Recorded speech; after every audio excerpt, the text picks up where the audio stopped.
খেলবো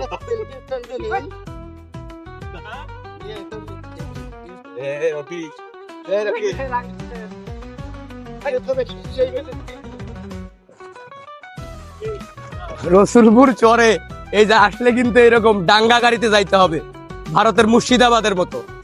ভারতের মুর্শিদাবাদে কিন্তু এইরকম প্রচুর পরিমাণে ডাঙ্গা গাড়ি রয়েছে, এবং এদিক দিয়ে আপনি সামনের গ্রামে ঘুরতে যাইতে পারবেন। যখন চর জাগা হয় বা চর ভাসে, তখন কিন্তু এগুলোতে মানুষ বেড়াইতে আসে। আশেপাশে গ্রাম আছে, এদিক দিয়ে আপনি বাংলাদেশের আরো 2টি উপজেলায় যেতে পারবেন।